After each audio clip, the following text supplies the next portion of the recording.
Olá meus amigos, bem-vindos a mais um vídeo. E no vídeo de hoje que vai estar interessantíssimo. Lembrando que cada videoaula que nós temos, ela está ficando cada vez mais interessante e hoje não vai ser diferente. Já peço a você que curta, comente, compartilhe nas suas redes sociais, Facebook, WhatsApp, Telegram, Instagram. E vamos à aula. A você que é dos vídeos curtos, sabe que lá terão os cortes, mas caso você queira esta aula na íntegra, vai lá naquela plataformazinha vermelhinha, você sabe qual é, aquela de vídeos maiores, que começa com You e termina com Tube. Estará a aula na íntegra e para que você tenha um melhor acompanhamento e tenha uma complicação de alguma coisa que nós falamos aqui você não compreenda muito bem, eu aconselho que você veja as aulas que foram anteriores. Mas sem perder de tempo, nós vamos já entrar no assunto da aula de hoje. Mas lembrando que na aula passada temos que explicar algumas coisas que faltaram na aula passada, na verdade, né? Por causa do tempo, mas ficou algumas coisas para trazermos hoje aqui. Então nós já vamos começar, ainda vamos que dizer uma parte 2 da aula passada.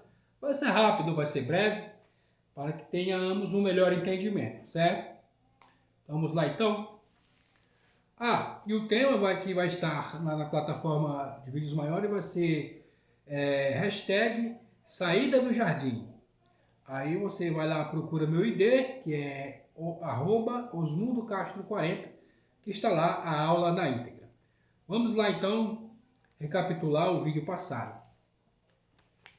Primeiro não havia materialidade. Tudo era conceitual. Tudo era conceitual, abstrato.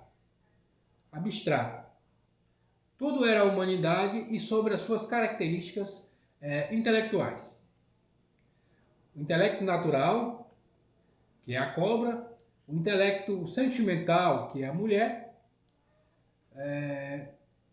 e o intelecto racional, que é o homem. Ou seja, aqui está dizendo que a cobra, a mulher e o homem estavam tudo dentro de Adão. Quando nos referimos a Adão, estamos referindo à humanidade. Mas aqui eu fiz um ponto importante para nós entendermos, que tanto a cobra, tanto a mulher, quanto o homem, são apenas uma tipologia para definir o ser humano, em um aspecto psicológico. Vamos que dizer assim, no aspecto psicológico, vamos usar esse termo, né? Não tem nada a ver com o sexo ou com o animal, com um gênero masculino ou gênero feminino, não tem nada a ver. São conceitos, já estamos dizendo isso em todas as aulas, são conceitos abstratos que compõem toda a psique da raça humana. Então vamos continuar então. Onde nós paramos, né? Estamos ainda trazendo a explicação que faltou da aula passada, ok? Para ficar bem claro. Veja bem, falamos que a cobra é inteligência natural. É um animal mais inteligente que os outros. Não tem ética e nem moral, menos valores. Ou seja, a sua visão da natureza é apenas técnica. Essa é a visão aqui, nesse sentido do intelecto natural. É apenas técnico. É só isso que o intelecto natural consegue observar. O que eu quero dizer com apenas técnico? Aquilo que é comum, até nós estudamos na escola primária, né? Que é, por exemplo, o ser humano é um animal racional, que ele nasce, cresce, se reproduz, envelhece e morre. Essa é a visão da cobra. É o intelecto natural. Nada além disso. Vamos lá então prosseguir. O homem e a mulher é a parte intelectual e divina dentro do Adão. Lembrando que esses três estão dentro de Adão. O homem e a mulher é a parte intelectual divina. É o sopro do sexto dia. A Neshama, soprada dentro do boneco de barro, vamos que dizer assim. O homem é a pura razão. O homem é a pura razão. Existem duas correntes filosóficas. Uma diz que o acúmulo de experiência se juntam aí você e você, a partir dessas experiências, formam pensamentos e ideias. Isso é uma corrente filosófica que fala a respeito disso. Ou seja, você, ao nascer, vamos acabar a leitura para dar uma explicação melhor. Ou seja, segundo essa corrente, nós, ao nascermos, não tínhamos nada na cabeça e fomos crescendo e adquirindo percepção das coisas. Então, existe essa corrente filosófica que diz que o homem nasce com o cérebro zerado, a mente zerada.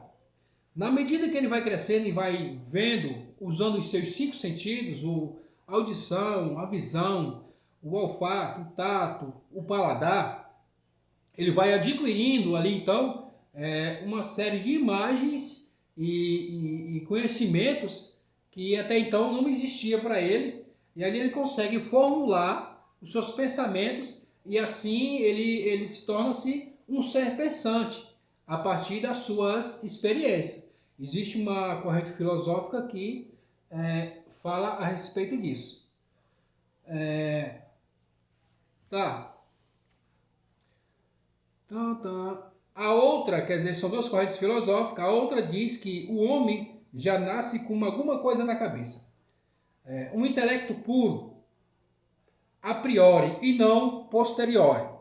O que ele quer dizer a priori? Que o homem por si só, ele consegue raciocinar, mentalizar e pensar em algo sem a necessidade da natureza. Ou seja, sem a necessidade dos 5 sentidos, que acabei de falar. Então, existe esse intelecto a posteriori, que é a primeira corrente, que você consegue desenvolver o seu intelecto através daquilo, da sua vivência. Após a sua vivência, você consegue desenvolver o seu intelecto. E a posteriori, ou seja, que não há necessidade de uma experiência natural para que você desenvolva o seu intelecto. Então, existem essas duas correntes. Já Kant era um filósofo. Kant, ele junta essas duas correntes, tanto a priori quanto a posteriori. Ou seja, objetivo e subjetivo. Melhor dizendo, o objetivo precisa de um objeto para concluir algo, tipo a fala, o toque, o cheiro, o olhar. Então esse é o objetivo, ele precisa de um objeto para ele formular ali desenvolver o seu intelecto. Já o subjetivo, ele pensa e raciocina por si só, não precisa dos 5 sentidos para chegar à conclusão de algo, não há essa necessidade. Então esse intelecto subjetivo, ele é o homem que está dentro de Adão. Não há necessidade de uma experiência a posteriori para que ele vincule informações e tenha ideias, faça criações, pensamentos, não há necessidade de um contato com nada externo. Ele é a razão pela razão. Então esse é o intelecto divino dado ao homem. Vamos prosseguir? O homem do Adão era esse pensamento subjetivo, ou seja, ele pensa por si só, ele pensa por si mesmo, não precisa de nada natural para pensar. A mulher é o pensamento objetivo. Ela tem que estar em contato com a natureza para que ela possa adquirir e extrair da natureza, então, moral e coisas morais e coisas éticas para poder fazer essa conexão. Nós vimos na aula passada que, se você nos acompanha, você vai entender que a mulher ela fazia esse papel de conexão entre o intelecto natural e o intelecto divino. Vimos na aula passada. Então a mulher ela é esse pensamento objetivo. Ela precisa de um objeto para que ela possa ter esses sentidos, para que possa fazer uma conexão com o Criador. Então é mais ou menos essa é a ideia. Ah tá, a mulher, pensamento, né? Já que existe algo além deles, ela busca entender sobre isso. E os dois são ética e moral. Tanto a mulher quanto o homem são a ética e a moral. E você pode extrair da natureza coisas éticas e morais. Por isso que a mulher conversava com a cobra e o homem não conversava com a cobra. É por esse detalhe, por o homem ser o pensamento subjetivo, sem necessidade de algo natural para que ele exercesse o seu pensamento e raciocínio, ele não havia necessidade de conversar com uma cobra, que é o intelecto natural. Já a mulher, ela precisa conversar com a cobra, precisa extrair da natureza algo ético e algo que tenha ética e moral para poder fazer ali a vinculação das coisas para que tudo ande perfeitamente, assim como o Criador quis que andasse, né? Vamos lá então. Prosseguindo. O homem não conversa com a cobra porque ele não precisa da natureza para desenvolver uma ideia, um pensamento. O homem de Adão não tem vínculo com a natureza, porque ele é o Espírito Santo.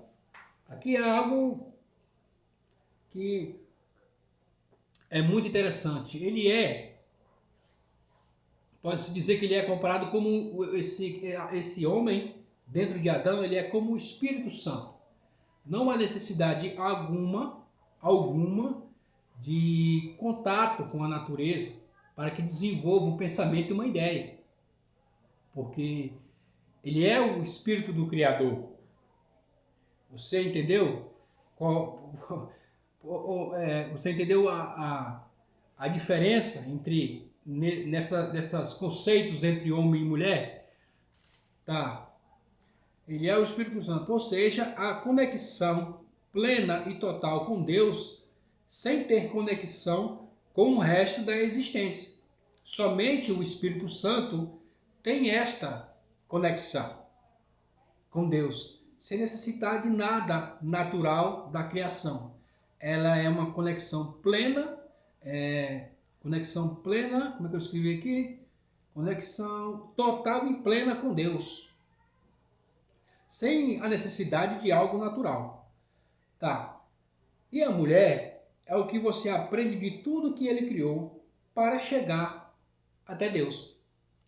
Esse é o pensamento objetivo de maneira, como eu escrevi, de uma tipologia da mulher aqui nessa ocasião. Ela é tudo que você aprende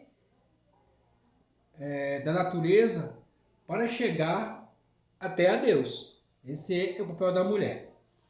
Mas falamos aqui, tentamos ser mais claros possível sobre o que significa homem, o que significa mulher dentro do Gênesis 3. Lembrando que não é nada físico, não tem nada a ver com o sexo masculino ou feminino, ou com um animal. São conceitos, são intelectos, intelecto natural, o intelecto moral, sentimental e o intelecto divino, o intelecto da razão pela razão. Agora aqui vamos entrar em um detalhe muito interessante, que nós vamos entrar a partir de agora. Veja bem, antes do pecado, os três tinham a mesma facilidade de contato com Deus. Ou seja, tudo o que você fazia era espiritualidade. Os três estavam assim, vamos que dizer, em um mesmo nível, em um mesmo patamar. Tudo que era feito, comer, beber, andar, se vestir, tudo isso era espiritualidade. Havia profecia nisso tudo. Porque o contato com Deus antes do pecado era era de uma elevação extremamente absurda que nós não podemos nem entender e nem calcular. Ao ponto que tudo o que eles faziam era profecia. Era contato mais próximo e íntimo com Deus. Os três estavam no mesmo nível, antes do pecado. Agora, depois do pecado, Deus estabelece uma hierarquia. Tá? Agora sim, eles cometem um erro, a Deus agora começa, nas sentenças, Deus começa a fazer a sua hierarquia. Então ele vai começar com Adão, Adão disse que era a Eva, e a Eva falou que foi a serpente. Aí nós vimos também no vídeo passado que nós comentamos que Deus nem conversou com a serpente, já deu a sentença, porque a serpente não tem, a cobra não tem livre-arbítrio, ela é um intelecto natural. A função dela é fazer aquilo mesmo, é natural para ela, é técnico, não tem espiritualidade alguma. Então Deus já deu a sentença, porque ela não tem livre-arbítrio. Já o intelecto da mulher e do homem ele é composto com o livre-arbítrio dado por Deus no sexto dia. Aí prossegue, né? Deus tira as pernas da cobra. Isso quer dizer que agora, através da natureza, não dá mais para se conectar a Deus. Vê como é que já inverteu as coisas? Antes, eles estavam no mesmo patamar. Agora a cobra está neste nível, a mulher mais ou menos um nível um pouco acima e o homem um pouco mais acima. Quer dizer, houve agora uma escala, vamos dizer, uma certa dificuldade de se conectar a Deus por causa do pecado. Não há mais aquela, como podemos dizer, portas abertas. Entra o que quer, senta e conversa. Não, já ficou diferenciado o negócio. Deus já estabeleceu hierarquias e essa tipologia de tirar as pernas da cobra para que ela se arraste no chão e como o pó da terra, já está indicando que através agora da natureza não pode se conectar mais a Deus. Torna-se inviável, não tem mais este caminho de conexão com Deus através da natureza. Vamos lá então. Agora existe uma escala que leva até a Deus. Da natureza você extrai a ética para desenvolver o intelecto e chegar a Deus. Não é mais passe livre. Agora você tem que, através da natureza, a sua natureza, você tem que extrair uma ética, uma moral, valores, para desenvolver o seu intelecto, para poder se aproximar de Deus. Já é uma certa dificuldade. E o que nós vamos ver e quanto mais foi passando-se os anos, essa dificuldade foi aumentando e aumentando e ficando cada vez mais difícil o contato com Deus por causa desse pecado. Antes do pecado era muito fácil o homem conversar com Deus, porque não havia mais não havia, até então, não havia nenhum tipo de empecilho para que o homem pudesse conversar com Deus. O homem era um profeta. Como já disse em vídeos anteriores, o homem era profeta por natureza, de criação. A configuração inicial do homem era de profeta, de conversar com Deus. Vamos lá? Depois do pecado, a profecia ficou limitada. Fora do jardim, agora tem uma escala e um caminho para chegar até Deus. É como eu disse, depois que ele sai do jardim, ele perde a facilidade de conversar com Deus. E conforme os anos vão se passando, as décadas, os milênios, vai se tornando cada vez mais difícil o acesso de conversar com o Criador. Quando é fácil a capacidade de conversar com Deus, você não precisa fazer perguntas e elaborar respostas. É só perguntar para Deus que Ele explica. Esta a grande, a grande vantagem da facilidade de conversar com Deus, de um profeta. Você tem alguma dúvida sobre o mundo, sobre a criação, sobre conceitos? Era somente perguntar a Deus que Deus explicava como é que era. Isso antes do pecado, né? Mas depois, isso é antes do pecado. Você conversava com Deus e Ele explicava tudo para você. Depois da destruição do segundo templo, se acaba a profecia. É como se o homem se desligasse de Deus. O homem agora tem uma pergunta e não tem mais quem responda. Não tem mais um profeta pelo povo. Depois que os profetas duraram até o segundo templo. Foram, acho que todo... Na verdade, o povo judeu era uma nação de profetas, na verdade. Foram em torno de 1.200.000 profetas que existiram em todo o período histórico do povo de Israel até a destruição do segundo templo. Quando o segundo templo é destruído, restam ali poucos profetas que logo ali já deram seus dias aqui na terra e falecem, morrem, né? Mas foi assim, é assim que a história se desenvolveu. Segundo templo, o homem é como se um homem se desligasse de Deus. O homem tem uma pergunta e não tem mais quem responda, ou seja, não tem mais profeta para conversar. Deixa eu desligar aqui isso, uma ligação. Exatamente nesse mesmo período da história que surge a filosofia. Quando está acabando os últimos profetas, aí aparece Aristóteles, né? Aristóteles, Alexandre o Grande, começou o domínio ali, a destruição do segundo templo. Aí começa a filosofia, porque não existe mais profeta. E o que é a filosofia?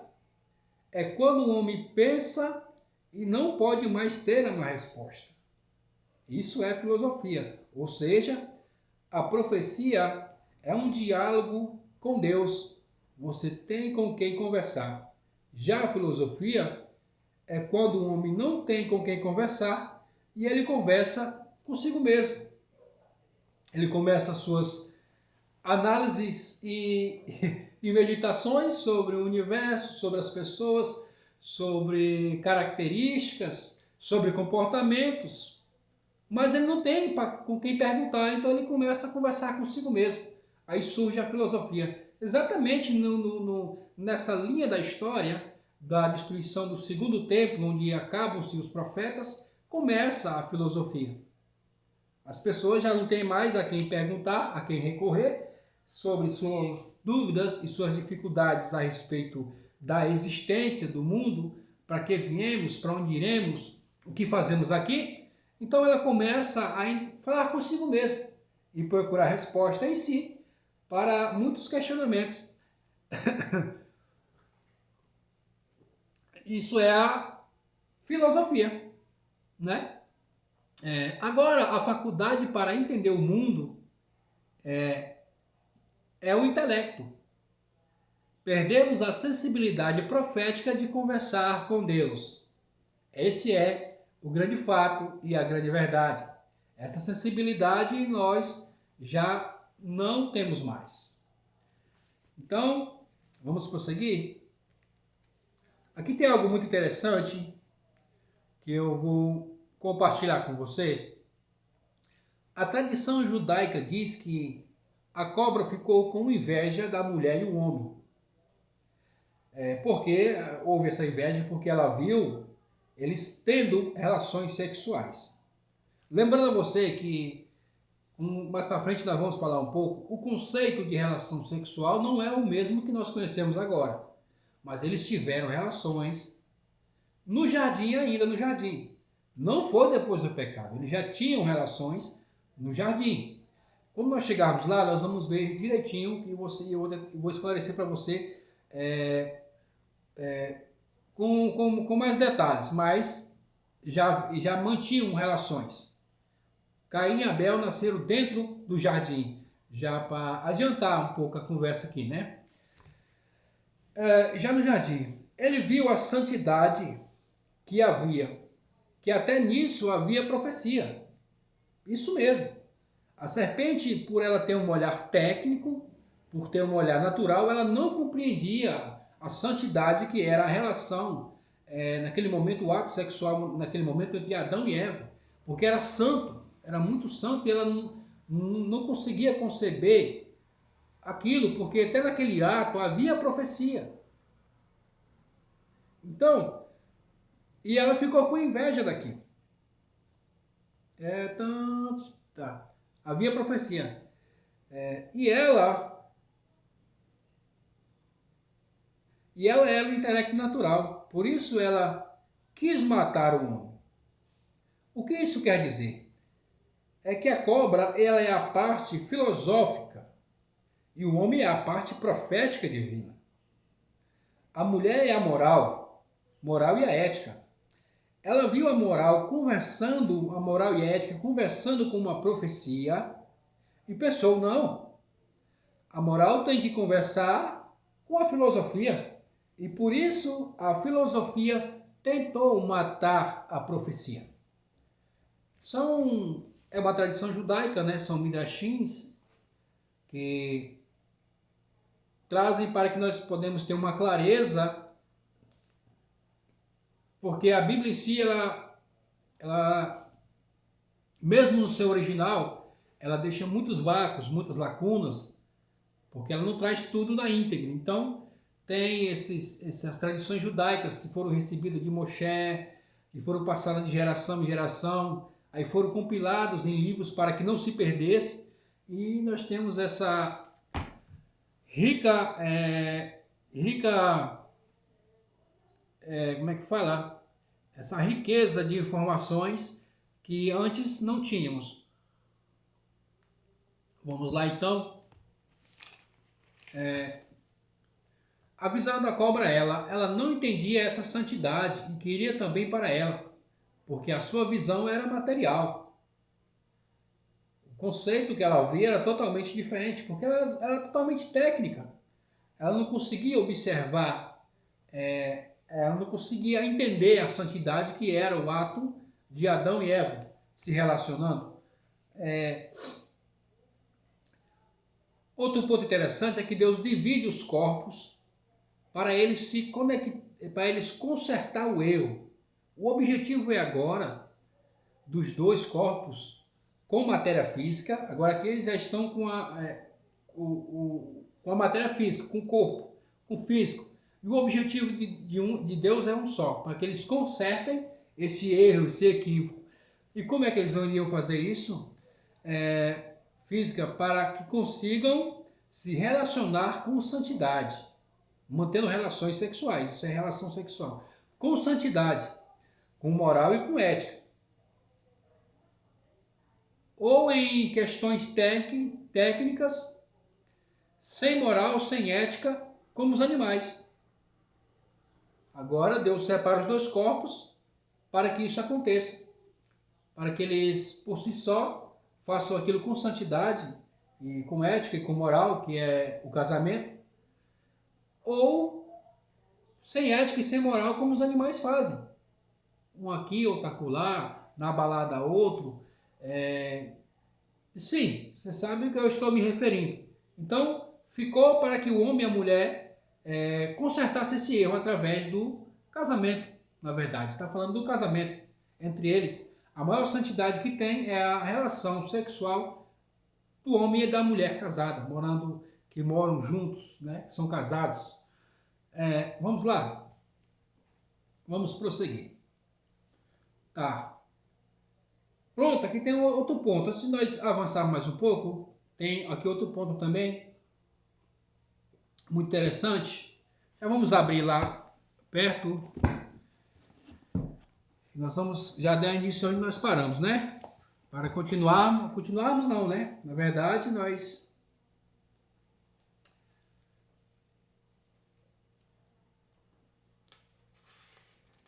Tá.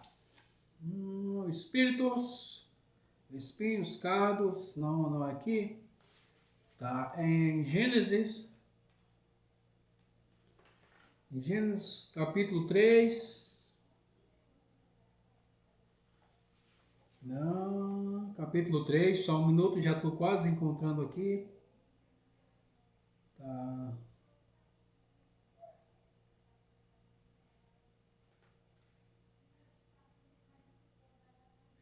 Tá aqui. O versículo 9. Vamos ler em português, né? Vamos fazer daqui para frente. Minha leitura em hebraico muito ruim. Nós vamos ler em português a tradução. Quando chegar uma palavra em hebraico que necessita de uma atenção especial, nós vamos ler ela em hebraico e trazer a sua tradução. Ok? Vamos prosseguir para nós adiantarmos dessa forma. Então, aqui, versículo 9, capítulo 3, versículo 9. Deus o Todo-Poderoso chamou o homem e disse: Onde você está? E disse: Ouvi sua voz no jardim e eu temi porque estava despido. Por isso me escondi. Ponto. Era isso aqui. E o que é que eu queria falar? Eu queria falar que Adão ele não responde a Deus. Mas ele não respondeu? Não. Ele deu uma desculpa, ele não respondeu. Quem responde a Deus é Abraão. Quando Deus disse a Abraão, ele diz: Eis-me aqui. Por que Deus pergunta a Adão onde você está e ele não consegue responder? É porque depois de pecar, ele não conseguiu se definir quem ele era. Porque o mal não era mais aquele conceito puro de razão pela razão, mas agora o mal já residia dentro dele, estava dentro de Adão. Então ele não conseguia responder: eis-me aqui. Ele não conseguia ter uma definição de quem ele era naquele momento. Porque o mal se apossou. A poção não estava dentro dele. Depois que ele ingeriu ali da árvore. Da árvore, não da fruta. Da árvore. Nós vamos ver isso um pouquinho mais para frente também. Então, ele não conseguiu dar uma resposta para Deus. Eis-me aqui, Senhor. Porque ele não estava mais se identificando quem ele era naquela altura do campeonato, depois do ato que ele cometeu, que foi de comer da árvore. E tem outra questão também importante, que logo em seguida nós falamos também que ele cometeu o segundo pecado, que é o pecado mais grave que existe, que é o pecado da ingratidão. Eu expliquei por que o pecado da ingratidão seria o mais grave, até porque comer da árvore ali, ele nunca havia pecado. A partir do momento que ele tem, os olhos se abrem, isso significando um simbolismo de que agora ele tem sabedoria do que é certo e do que é errado, do que é falso, do que é verdadeiro, agora na sua íntegra, quer dizer, ele já sabia desses conceitos de certo e errado, falso e verdadeiro. Ele ainda não havia absorvido essa informação para si. Ele não fazia ainda parte dele esse tipo de informação. Mas agora fazendo, Deus pergunta: quem falou para você que você está despido? Ele disse: olha, foi a mulher. A mulher que o Senhor me deu. Já sendo ingrato com Deus por ter dado a ele uma ajudadora. E a gratidão, na gratidão está o conserto do mundo, está na gratidão. Você sabe por que o conserto do mundo está na gratidão? Ser grato a Deus em tudo. Ser grato a Deus quando você acorda no seu trabalho. Ser grato a Deus. Deus nos livre até mesmo num momento de dificuldade. Ser grato a Deus por pelo menos estar vivo. Porque a gratidão é a única coisa que Deus não pode fazer por você. Deus faz tudo, absolutamente tudo por você.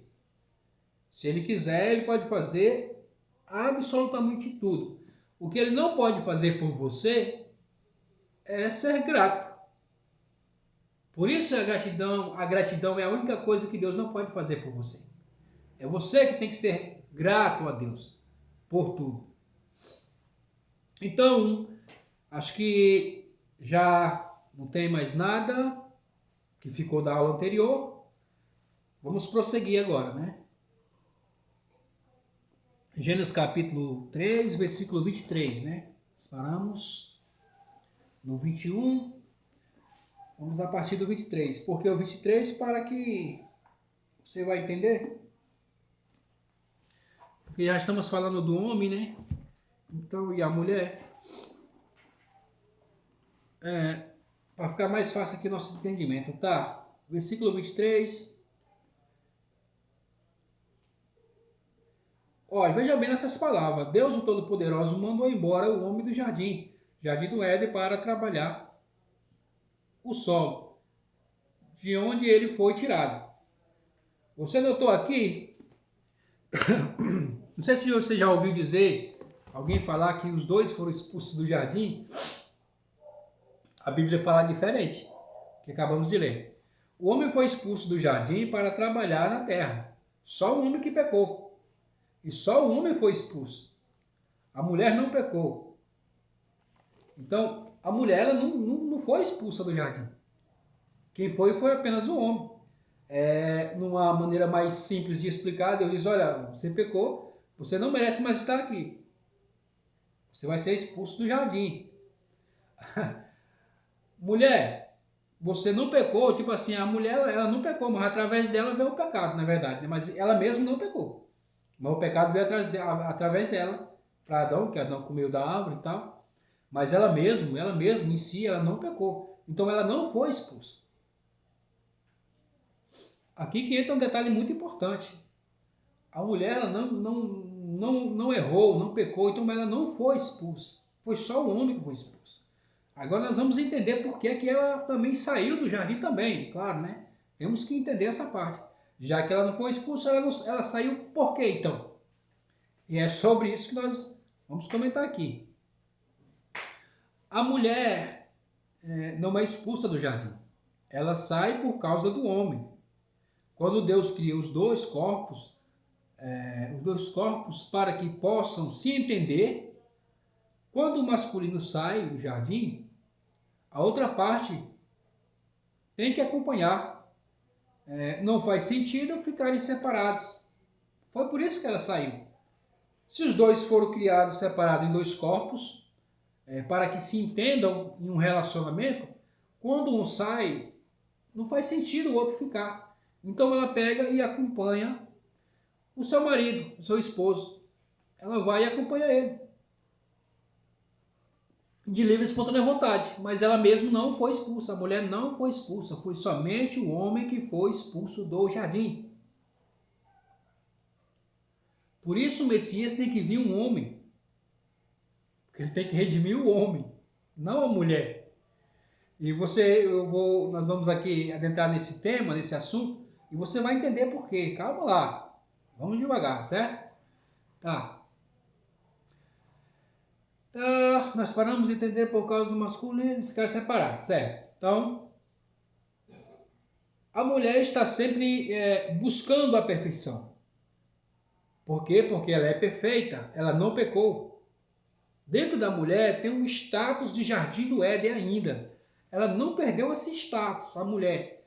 A mulher, ela para você ter uma noção, ela é muito mais espiritual do que o homem. Muito mais. Até mesmo na Bíblia Sagrada, o nível de profecia das mulheres era muito maior do que o dos homens. Eu vejo que Isaac não conseguiu compreender muitas coisas, porque a barriga da mulher estava brigando, né, com os gêmeos, né? Mas ela já entendia. Ou seja, o nível de profecia dela era extremamente absurdo, maior do que do homem. Por quê? Porque a mulher é perfeita. Ela não pecou, quem pecou foi o homem. Então, automaticamente, se fôssemos botar uma escala de perfeição, a mulher é muito superior ao homem em se tratando de níveis espirituais. A mulher é, sem sombra de dúvida, não foi ela que pecou, quem pecou foi o homem. E ela não foi expulsa do jardim por causa do pecado. Quem foi expulso foi o homem. Vamos lá então, eu disse a você que está interessante, vamos prosseguir? Ou seja, ela está aqui não porque pecou, mas para ajudar o homem. Aqui não é o seu habitat natural. Por incrível que pareça, às vezes cometemos muitas injustiças, mas aqui não é o habitat natural da mulher. Você observa na história que os homens, sempre tem na história, os homens, a mulher sempre foi mais de casa e cuidar dos filhos. Os homens, eles iam atrás da política, atrás de poder, de reinos, e estabeleciam exércitos e lutavam e tal. E a mulher sempre tranquila dela, cuidando dos filhos. Por quê? Porque não interessa esse mundo para a mulher, não interessa. É para o homem, não é para a mulher. Ela não tem vínculo aqui nesse mundo. Ela só veio somente para ajudar, senão ele não conseguiria voltar para casa, que é o jardim. Por isso que ela veio, para ajudar o homem a achar um caminho para voltar para casa. Mas ela mesma, ela tem status de Éden ainda, meu filho. Ela não pertence, aqui não é o habitat natural da mulher, ainda é o jardim do Éden. Ela só saiu para dar um auxílio para o homem. Porque ela percebeu que ele sozinho não ia dar certo, não ia conseguir. Não ia conseguir voltar para casa nunca. Vamos lá então. O homem, por ter pecado, se sente bem nesse mundo imperfeito. A mulher não. Porque o homem é imperfeito, então aqui para ele está uma maravilha. É o lar dele, né? Na verdade. Por ele ter pecado, ele se tornou imperfeito, o mundo é imperfeito. Então, o homem está em casa aqui nesse mundo. A mulher não. Ela sempre, você observa que sempre a mulher é mais em tratando de espiritualidade, a mulher sempre é mais incomodada, a mulher sempre sofre um pouco mais psicologicamente, porque aqui não é o habitat natural da mulher. Por isso ela tem muitas, vamos dizer, lutas, conflitos internos. Mas o que é que eu estou fazendo aqui? Aqui não é meu lugar. Você percebe o que eu estou tentando trazer para você?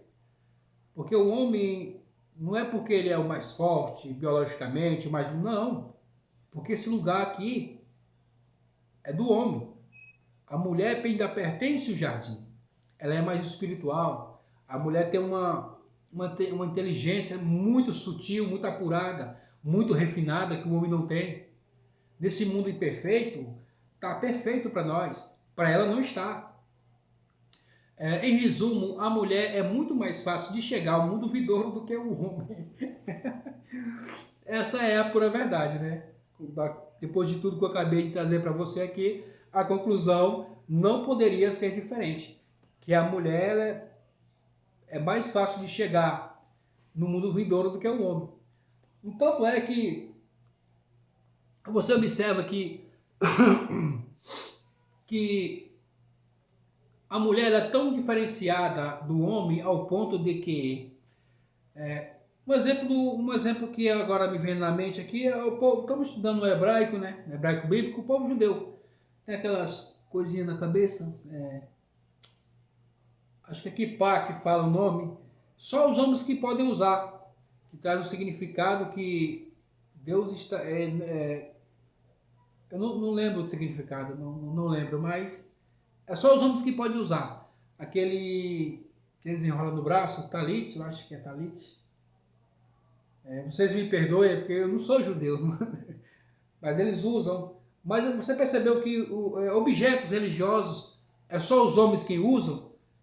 Por que as mulheres não usam? Será um machismo? Não. É porque a mulher não precisa. Ela é mais espiritual do que o homem. Quem precisa estar em constante conserto com Deus é o homem, não é a mulher. Até mesmo nos mandamentos, tem os mandamentos negativos, os mandamentos positivos, a mulher faz junto com o homem. E ela faz só os negativos, os positivos ela não precisa fazer, porque ela é mais elevada espiritualmente falando. É só isso. Vamos lá então, prosseguindo. Vamos avançar. Ah tá, algo muito interessante também aqui, ó. Sempre que o mundo está perto da redenção, a mulher percebe que está perto de casa. Intuitivamente, ela participa da história, senão o homem não vai conseguir chegar. Intuitivamente, quando está perto de uma redenção, de uma salvação, a mulher se levanta e toma a rédea da situação. Ela toma a frente. Como que diz assim, vou ajudar o meu esposo, senão ele não vai conseguir chegar. Você vai ver na história bíblica, você vai ver muito caso de mulheres que tomaram a decisão. Sara não, acho que Rebeca falou para Jacó, não, vai lá, tu que vai. Esaú não vai não, então pega a roupa dele que vai. Ela toma a frente. No Egito, as mulheres que salvaram as crianças, ela percebe quando a redenção está chegando, ela sente intuitivamente que estão perto de casa e toma a atitude. Sempre parte das mulheres. Você pode observar na leitura bíblica que você faz, né, que as maiores salvações partiu através das mulheres. Porque elas são mais intuitivas do que os homens. Porque são mais sensíveis espirituais. Porque não são daqui. São do Éden. Vamos lá? Aqui há algo interessante. A aula da vida... Tá. Já é pulando, certo? Vamos lá. Versículo 22. Nós falamos sobre 23. Como eu estava falando de homem e mulher, aí eu não... Se eu falar sobre 22, talvez trouxesse alguma confusão. Então eu quis seguir essa linha de raciocínio, já partir para o 23. Agora vamos voltar para o versículo 22, que diz assim: o Deus Todo-Poderoso disse ao homem, e como um de nós, como um de nós que já tem conhecimento do bem e do mal, e agora talvez estenda a sua mão e pegue na árvore da vida e coma. Pegue na árvore da vida e coma, e vivendo para sempre. Aqui está. Eles quero frisar essa parte, estender a mão. Tá, vamos lá então, que é interessante, viu? Vamos lá, aqui nos meus escritos, tá. Aqui é algo interessante. A árvore da vida e do conhecimento é a mesma árvore. Vamos entender por quê, calma aí. É a mesma árvore. A palavra betor, que traduzido quer dizer meio, no hebraico moderno, betor quer dizer dentro. É o que está traduzido nas nossas Bíblias. Mas a palavra betor, ela quer, no hebraico bíblico, quer dizer meio. Ela é usada no capítulo 2, versículo 9. Vamos lá, capítulo 2, versículo 9. Capítulo 2, versículo 11. O Deus Todo-Poderoso fez crescer do solo toda árvore agradável para olhar e boa para comer. E a árvore da vida cresceu dentro. Veja aqui, betor, está traduzido como dentro, mas betor quer dizer no meio. A árvore da vida cresce no meio do jardim. E a árvore do conhecimento do bem e do mal. Ela cresce no meio do jardim, a árvore da vida e a árvore do conhecimento do bem e do mal. Aqui está o entendimento da interpretação do texto. A árvore está no meio do jardim da vida e a árvore do conhecimento do bem e do mal. Aqui no 23, né? 22. Todo poder disse o homem que um de nós... Não. Disseste comer da árvore que está no meio, betor. Tá, também fala, se ele comeu da árvore que estava no meio do jardim, que é betor. Ou seja, ela é uma única árvore. E nós vamos entender por que ela é uma única árvore. Primeiro aqui vamos no sentido aqui o mais lógico possível, ou seja, o homem ele se esconde, cadê ele está? Um minuto para mim não perder. Tá. Isso é porque ele se escondeu dentro da árvore do conhecimento, ou seja, ele se escondeu a partir do momento que ele comeu do fruto. Você lê o texto, você entende que os olhos dele se abriram. Aí ele se escondeu naquele exato momento. E Deus pergunta, opa, Adão, onde você está? Ele fala, me escondi. Ele escondeu dentro da árvore. Aqui é o texto que nós lemos, que Deus conversando com os anjos disse, olha, nós vamos ter que tirar ele daqui para ele não estender a mão e pegar a árvore do conhecimento do bem e do mal. Se havia se ela era em lugares separados, como ele poderia estender a mão e pegar a outra? Não teria como. Isso quer dizer que era a mesma árvore. A da vida e do conhecimento do bem e do mal é a mesma árvore. O que é que muda? Vamos entender agora. Vamos lá? Como pode ser isso? O ato de esticar a mão indica que ele está na mesma árvore. Só o ato de esticar a mão, quando ele come, ele se escondeu, porque assim que ele comeu, os olhos se abriram, né? Veio a sabedoria, foi instantâneo. Percebeu que estava com o pecado dentro de si, ele se escondeu dentro da árvore. E o impedimento é que ele esticasse a mão e pegasse da outra. Da onde ele estava, ele esticasse a mão e pegasse a da vida. Por isso, a rápida interferência divina. Existe uma opinião que o lado esquerdo da árvore é o lado do conhecimento e o lado direito é o lado da vida. Uma opinião, né? Isso quer dizer que a diferença da árvore, de uma árvore para outra, é a intenção. Essa que é a diferença de uma árvore para outra. É a intenção que você tem. Se é ter vida ou se é ter conhecimento que traz a morte. Essa é a grande diferença que diferencia de uma árvore para outra, mas a árvore é a mesma.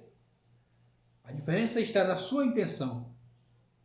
É como se dissesse assim, a sua intenção que vai fazer com que essa árvore se transforme ou da vida ou do conhecimento do bem e do mal, que é a mesma da morte, né? Porque eu falo a mesma da morte, você que nos acompanha, viu as aulas, viu essa aula, vai entender do que eu estou falando. Se você não viu, vá aos vídeos lá que você vai achar. Vamos lá então. Ou seja, E ela também, vamos trazer uma comparação com as escrituras sagradas, nessa árvore da vida. Ou seja, as escrituras sagradas, se a sua intenção é buscar a vida, ela será a vida. Mas se for estudar apenas para adquirir conhecimento, ou pior, como um meio de manipulação, aí ela é morte. O que faz ela se tornar do conhecimento do bem e do mal e se tornar da vida é somente a intenção. É isso que transforma ela ou vida ou do conhecimento do bem e do mal. É a intenção que você tem. Se você estuda a Bíblia para ter vida em si mesmo, vida e vida em abundância, ela vai se tornar a vida para você. Mas se você estuda ela somente de maneira intelectual, para adquirir inteligência, ou como eu disse aqui, ou pior, até de uma maneira de tentar manipular alguém, quem sabe, Deus nos livre disso. Espero que você não tenha isso em seu coração, que como é que se diz mesmo, o seu viés em estudar a Bíblia, em ler a Bíblia, seja motivos materiais, aí sim é morte. A intenção é que faz a árvore, nesse caso aqui. No caso aqui, a árvore traz o significado da Bíblia Sagrada, que traz os frutos, né, da vida, ou o objetivo da vida, o objetivo da morte. A árvore é o meio. e os frutos é o objetivo. Já estudamos sobre isso. Vamos lá então prosseguir? Tá. Se o homem comer da árvore da vida, viverá para sempre com o pecado e não teria conserto. Isso quer dizer algo muito simples, ou seja, ele teria que cumprir, como nós vimos em vídeos passados, ele teria que comer de todas as árvores, as que são agradáveis e boas. Depois ele teria que comer a da vida, para que ele tivesse vida em si mesmo. E depois ele comeria a do conhecimento do bem e do mal, e aí ele poderia sair do jardim e ir para o Éden. Essa era a ordem que era para ser executada. O mandamento era esse, os mandamentos. Se ele cumprisse esses mandamentos, ele conseguiria ir para o Éden. Uma vez lá no Éden, quando você adentra o Éden do jeito que você está, você permanece daquela forma, porque o Éden não tem como você modificar-se dentro do Éden. O Éden, vamos dizer, é o estágio final. Então ele não poderia ir com o pecado para dentro do Éden, porque ele ia permanecer eternamente com o pecado. Por isso, a primeira graça dada ao ser humano foi o corpo físico, para que ele pudesse ter o tempo para poder fazer uma techuvá, um arrependimento e voltar aos caminhos de Deus. Deus fez isso por bondade. Se Deus não fizesse isso, ele estaria em pecado eternamente. E no Éden não entra pecado. Ao ser expulso, ele vai para o Oriente, que é o Quéden. Antes, Quéden é traduzido como antes. Agora, não é traduzido como antes. Agora é Oriente. Onde vem a luz Oriente, onde vem a luz do mundo. Agora o mundo é material, uma representação do que era o mundo espiritual.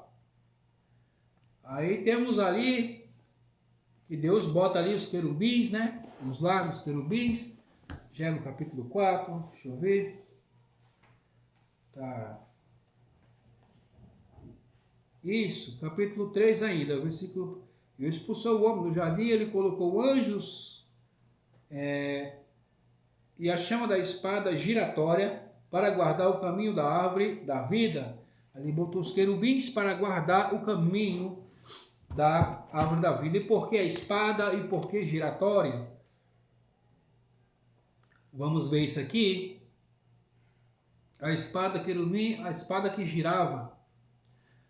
A espada é um objeto reto que indica os valores éticos. Certo, errado,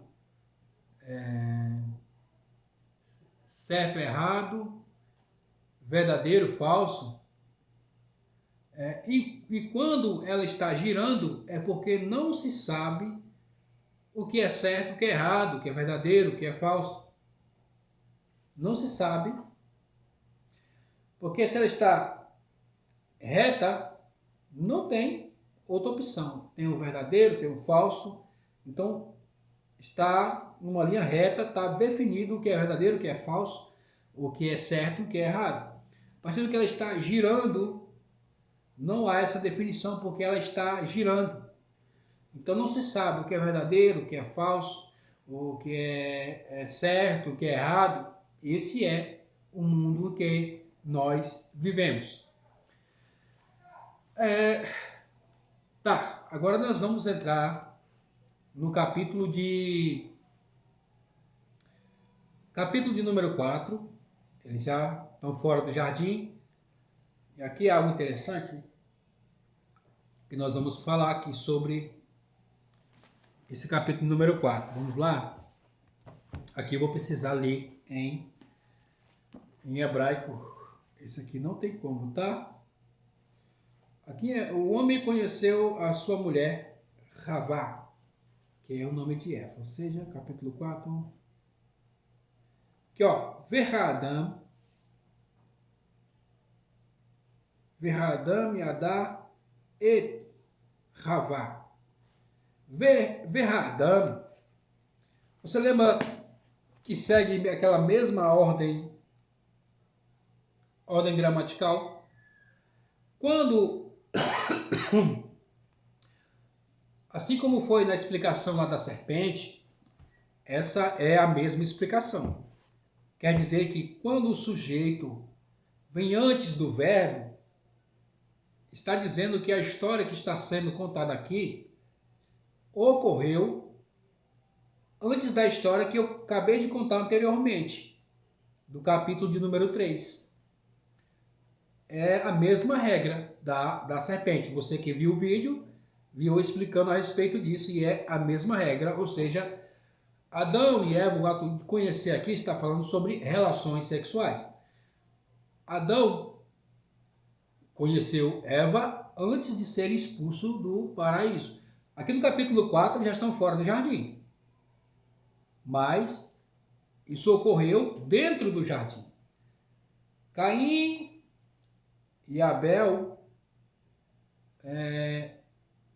foram concebidos dentro do jardim, dentro do Éden.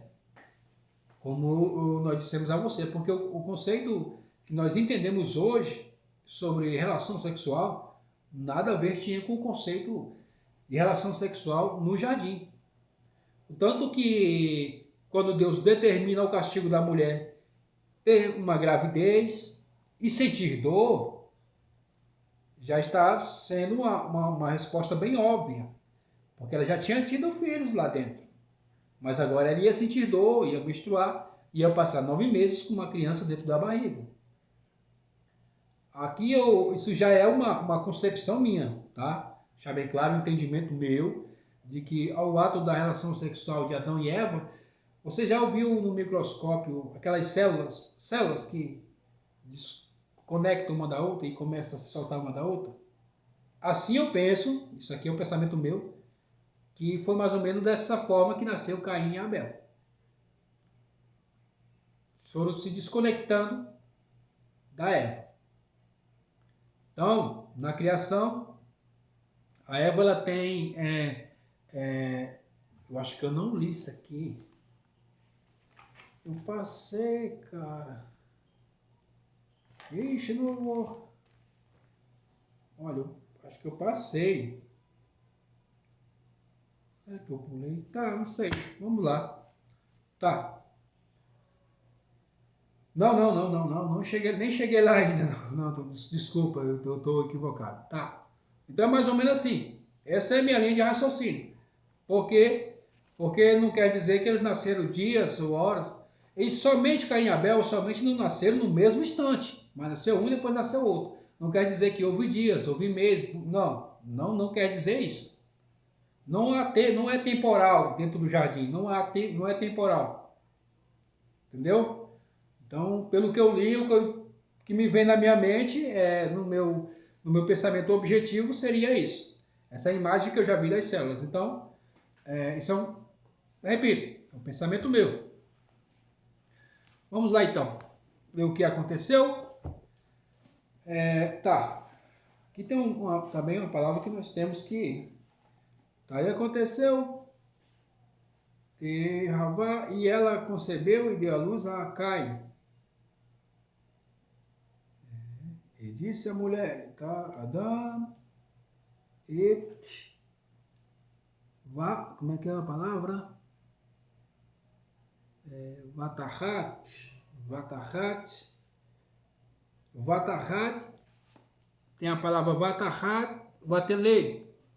A palavra Vateled vem de, como nós vimos em vídeos passados, de gerar, de parir. No texto sagrado, toda vez que você vê Vateled, está falando de gerar, de parir uma criança, né? Você entendeu? Normal, ser humano simples, ser humano comum. Mas quando aparece a palavra Vatahar, Vateled, quer dizer que este que nasceu ele tem um propósito muito grande. é uma força espiritual que nasce na terra extraordinária, que foi o caso de Caim, o primogênito. Vamos lá então? De Caim. Tá. Todas as vezes que essa palavra aparece, é porque quem vai nascer é muito importante para o mundo. Caim quer dizer que Deus,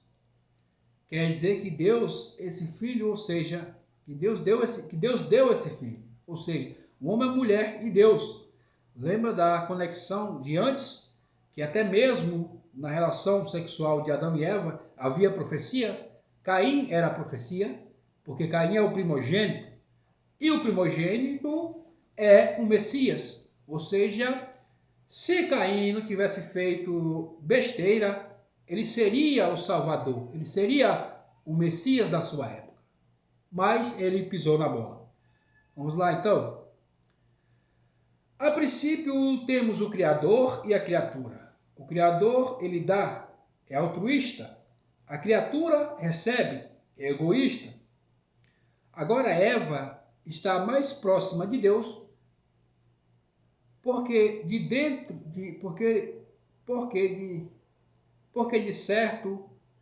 certo modo ela também agora é uma criadora.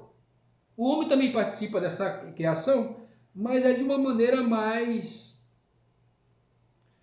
não tão eu esqueci agora da palavra que eu vou usar, não tão diretamente, mas sim a mulher, é mais diretamente, porque a criança é gerada dentro dela. Então Eva agora, de um certo modo, ela tem uma proximidade, por ela ser perfeita, a proximidade dela com o Criador é tão extraordinária agora, que ela também agora pode criar seres humanos. Porque ela é perfeita.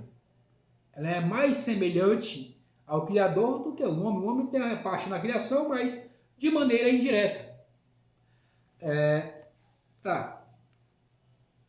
Caim nasceu para ser o Messias do mundo. Ele é o objetivo do mundo. Parece estranho, mas era assim. Abel é um acréscimo. A sua definição é irmão de Caim. Ele é um acréscimo. Vamos ver o que Eva disse quando nasceu Caim e nasceu Abel. Vamos lá para a Bíblia Sagrada. Vamos lá então. Concebeu e deu à luz a Caim. Você observa aqui que Caim ele já nasceu com o nome. Deu à luz a Caim, não foi Eva que colocou. E disse ela: adquiri um homem com Deus. Adquirir um homem com Deus, ou seja, o ato profético de Eva e Adão foi tão conectado a Deus que ela expressou em suas palavras: eu tive um homem com Deus. Nasceu um homem, é o primogênito. Ele é que vai ser o Salvador. E ela deu à luz de novo a seu irmão Hevel e tornou-se um pastor de rebanho, e Caim era um trabalhador da terra. Hevel e Caim. Então, a palavra Hevel quer dizer fútil. Caim é uma palavra que traz o significado de posse, que é meu, de primogênito. E Hevel quer dizer coisa fútil. E o status de Hevel era que é irmão de Caim. Caim é meu irmão, ele já nasceu com essa consciência que ele era o segundo. E Caim era o seu irmão. Como segundo, então, ele já sabia o seu lugar. Então ele foi ser pastor de ovelhas, ou seja, ele foi cuidar de outros, foi ter cuidados, novas amizades, novos amigos, porque ele já sabia o seu papel. O meu papel não é primogênito, eu não vim para que o mundo fosse redimido por mim, isso é papel do meu irmão, então eu já sei o meu lugar. Por um outro lado, quando Caim nasce, Caim é o primogênito, ele é o mais mimado, porque tudo agora é para Caim, é de Caim, então ele se tornou egoísta por esse motivo.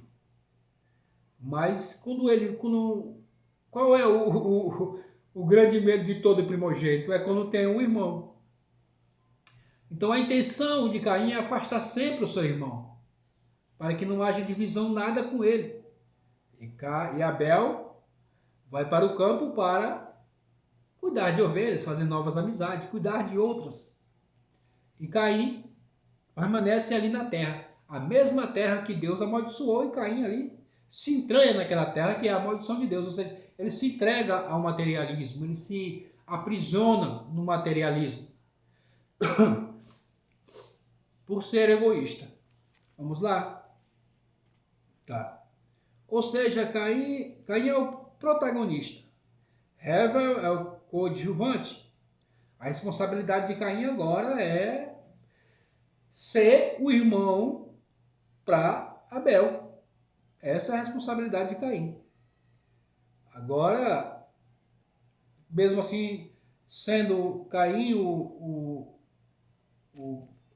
coadjuvante, que é o primogênito, mas mesmo assim agora ele tem uma responsabilidade.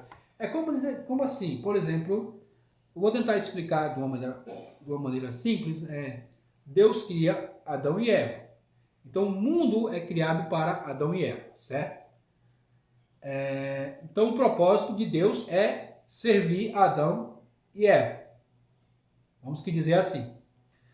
Quando Caim nasce, já de uma maneira assim meio simplória, o papel de Adão e Eva é servir Caim. Ou seja, agora Caim, ele é o primeiro ser humano da face da terra, Caim. Porque ele é o filho de Adão. Não é Adão a humanidade, é o filho de Adão, o homem. Ali, a personalidade de Adão. Então ele é o primeiro ser humano da terra, é Caim. Então agora toda a terra subsiste e existe para Caim. Porque ele é o primogênito. Com a chegada de Abel, ele tem uma responsabilidade. E escrito na Bíblia que era qual é o status quando eu estava lendo esse texto, eu até me lembrei do irmão do Jorel. Não sei se você já viu o desenhozinho brasileiro. Irmão do Jorel. Não tem nome, você não vê. Você não vê falar o nome do irmão do Jorel. Só sabe que ele é o irmão do Jorel. Irmão do Jorel. Então, era o irmão de Caim. Qualquer coisa que acontecesse, é o irmão de Caim. Quem é esse rapaz aí mesmo? É o irmão de Caim. É Caim. Caim que é o primogênito, ele é o irmão de Caim. Puxa. Então, a responsabilidade de Caim é ser irmão, ter a irmandade com Abel. Esse é o objetivo de Caim, agora aqui na terra. Ser irmão de Abel. Abel vira pastor, nós já estudamos, pastor, um educador, por ter tendência, quando ele nasce, já entende que Caim é o primogênito, é a sua tendência. Ele já entendeu que Caim é o primogênito, tudo bem. Caim, tudo é para o Caim. E Caim se escravizou pela materialidade, vivia da terra, a terra essa que era maldita. O propósito é que todo primogênito que deveria fazer o bem para os outros, como eu disse, o primogênito é que deve mostrar a irmandade. Então, o papel de todo primogênito seria fazer o bem para os outros. Porque agora ele passa a ser o responsável, o cuidador dos menores. É o primogênito. Mas percebemos que nas escrituras, o segundo filho é quem faz esse feito de fazer o bem. Você vai observar que Abraão foi o segundo filho, Isaac foi o segundo, Jacó foi o segundo também, José foi o segundo, né? Porque o primogênito esqueço o nome das mulheres agora, ia ser Ruvem, acho que é Ruvem, se não me falha a memória, ele é o primogênito. Como ele desonrou a cama do seu pai, passou para o segundo, que é o filho de Raquel, que é José, passou para o segundo. Ou seja, o orgulho, a prepotência toma os corações dos primogênitos, por serem os primeiros mimados, e eles perdem o direito, vamos dizer assim, da primogenitura. O primogênito para ser, o primogênito era para ser o sacerdote, que presta serviço a Deus. Todos perderam esse posto por causa do egoísmo. Somente Arão fez esse feito. Só Arão. Arão, ele era o primogênito, irmão de Moisés. Quando Moisés chegou para liderar o povo, Arão, por ser o primogênito, ele foi humilde o suficiente para dizer: não, meu irmão, você mesmo vai ser o líder. É você que vai tirar o povo. Ele reconheceu a liderança de Moisés. Isso fez com que ele se tornasse o grande sumo sacerdote. Então, em toda a história bíblica, Arão foi o único primogênito que virou realmente um sacerdote, que prestava um serviço a Deus. Isso foi o que ocorreu com Caim. Nós vamos ver que ele vai lá, todos eles vão prestar um culto a Deus. Cadê? Estamos? Caim, versículo 6. E disse Deus: por que está triste? Não. A partir do versículo 5. Não, Veja que interessante. Versículo 3. E foi no final de dias, Caim trouxe frutos da terra como oferta a Deus. O que é final de dias? É a vinda do Messias. Final de dias. E foi ao final de dias a oportunidade que Caim teve de mostrar a sua humildade e que realmente ele serviria para ser o Messias. Foi quando ele trouxe a sua oferta para Deus. E nós todos sabemos a história que Deus rejeitou a dele e aceitou a de Abel, porque ele trouxe de qualquer maneira. Não trouxe o melhor para Deus. E Abel, pelo contrário, trouxe o que era melhor, a melhor gordura, o primogênito, e a melhor gordura, a melhor carne, trouxe tudo para Deus, e Deus se atentou para aquilo lá. E aí Caim ficou com raiva e ficou triste. Porque aqui nesse momento, Caim, ele não descobriu, ainda não tinha caído a ficha, não é caído a ficha, é que ele não sabia ainda que ele tinha livre-arbítrio. Essa que é a verdade. Porque Deus disse: por que você está com raiva e está triste o seu coração? É porque quando ele percebe que Deus rejeita o dele, ele pensa consigo, isso é um pensamento normal e natural.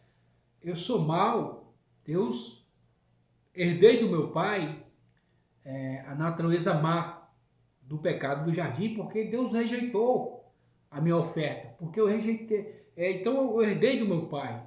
É hereditário essa maldição.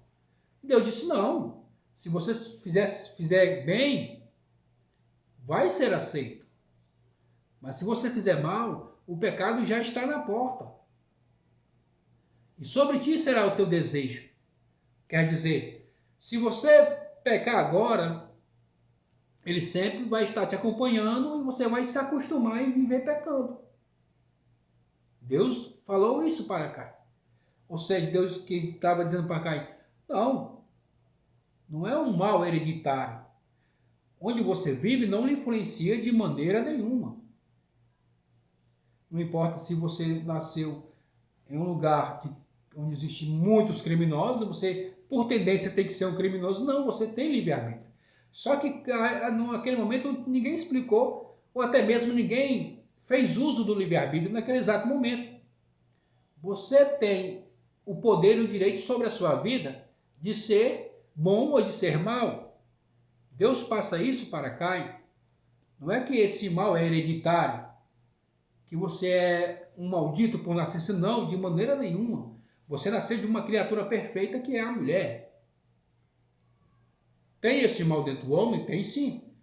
mas sobre ti é o teu desejo. Você tem que dominá-lo, esse desejo, e usar o seu livre-arbítrio para fazer o bem. Se for feito o bem, vai ser aceito. Se não for feito, não será aceito. Estas foram as palavras que Deus passou para Caim.